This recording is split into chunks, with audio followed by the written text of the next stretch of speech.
Bom dia pessoal, tudo bem? Meu nome é Rubem Catim Penido, sou engenheiro civil formado pela Universidade Federal de Ouro Preto e mestrando pelo Propec.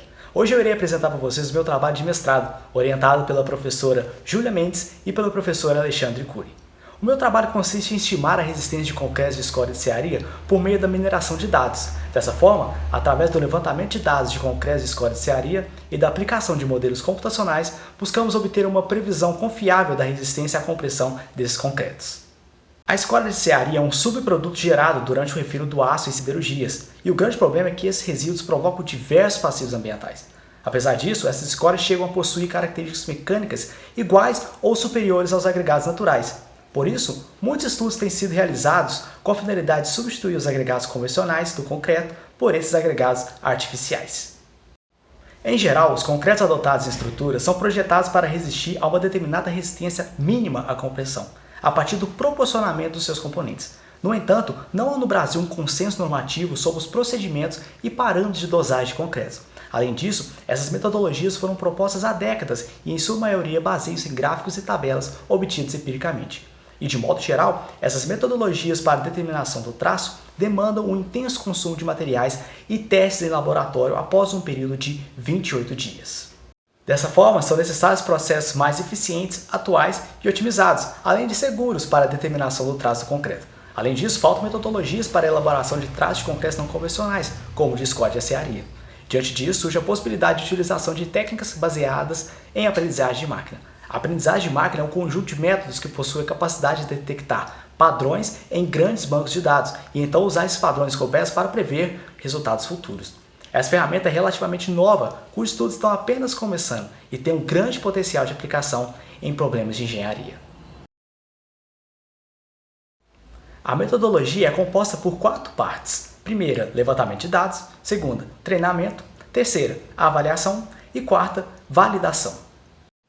Na primeira etapa foram levantados dados de traços e resistências de concreto de escória de serraria na literatura. As buscas foram feitas em bases de dados científicos como o Google Acadêmico, Scopus e o Web of Science. Os arquivos levantados são constituídos por artigos publicados em periódicos, teses e dissertações. O banco de dados criado possui 11 parâmetros de entrada, incluindo cimento, água, aditivos, adições, consumo de agregados naturais e consumo de agregados de escória de serraria. E uma saída, que é a resistência à compressão há 28 dias, medida em MPa.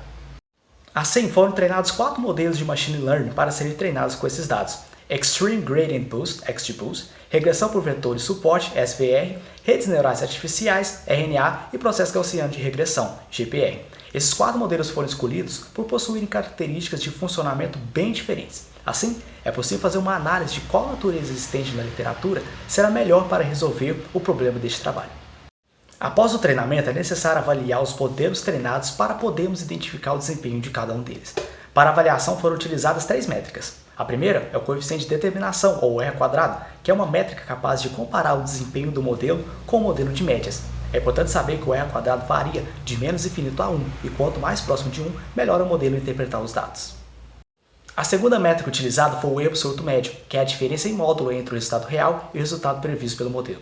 Por ser medida em módulo, ela pode variar entre 0 e infinito, e quanto menor é essa diferença, melhor o modelo interpretou os dados.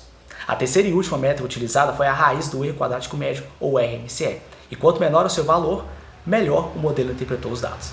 Então, a partir dessas 3 métricas, é possível se obter uma boa interpretação do desempenho do modelo.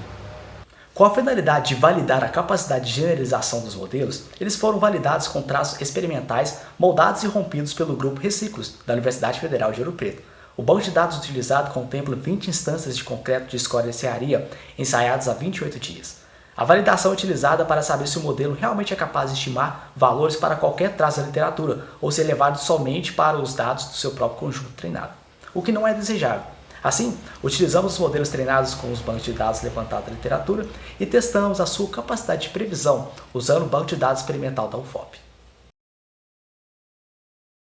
Temos que, na primeira análise, os dados foram treinados e validados a partir do mesmo banco de dados, por meio da validação cruzada com K igual a 10. Os resultados das métricas para os modelos podem ser observados aqui ao lado. Observe-se que o RNA foi o modelo que possui o melhor R² de 0,79, menor MAI de 4,53 e menor RMSE de 6,38 MPa. Observe também que as métricas de avaliação MAI e RMSE ficaram bastante próximas para todos os modelos, o que é um resultado positivo, e que o modelo de GPR possuiu o menor R quadrado de 0,68, o que não foi tão positivo assim. Em geral, segundo a literatura, R quadrado acima de 0,9 são consideradas boas correlações.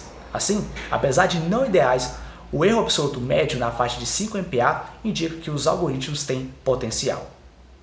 Já na segunda análise, realizamos a validação do modelo treinado utilizando os dados experimentais da UFOP. Os resultados das métricas para os modelos podem ser observados aqui ao lado. Observa-se que em nenhum dos modelos foi possível obter algum resultado satisfatório. Inclusive os modelos GPR, XGBoost e SVR possuem valores de R quadrado negativo, indicando que o modelo baseado em média teria um melhor resultado do que o modelo proposto. Os erros aqui, entre o previsto e o real, chegam a média de mais de 20 MPa para o XGBoost, o que é impraticável numa obra real. Pode-se entender que vários fatores podem ter contribuído para com esse resultado. O pequeno tamanho do nosso banco de dados, com somente 146 traços devido à escassez da literatura, a alta variabilidade desses dados, que foram provenientes de 17 países, a heterogeneidade da escória, que é um resíduo que tem reconhecida variabilidade, e as diversas conversões utilizadas para a padronização dos corpos de prova, normas, etc. Em conclusão, essa pesquisa demonstrou que as técnicas de aprendizado de máquina são potencialmente viáveis para prever a resistência à compressão do concreto. No entanto, a insuficiente quantidade de dados que estão disponíveis na literatura ainda inviabiliza, neste momento, a construção de um banco de dados maior, o que potencialmente geraria um modelo com melhor qualidade. Assim, com mais dados, acreditamos que no futuro será possível construir um modelo suficientemente robusto para prever traços de concretos de escória de serraria. Bom, espero que todos tenham gostado da nossa pesquisa.